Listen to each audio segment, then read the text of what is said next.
Hello guys, good evening. Short video lang po ako guys, no. Para lang po mag-update sa sobrang lamig po ngayon dito sa Saudi Arabia. It's 12 degrees Celsius, no. So, mananakit na po yung ulo namin sa sobra pong lamig ngayon dito. So, yan po guys.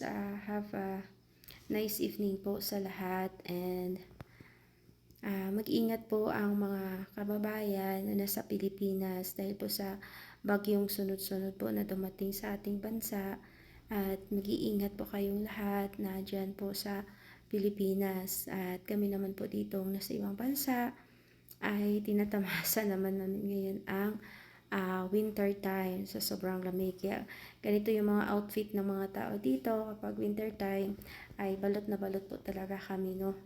Hanggang March.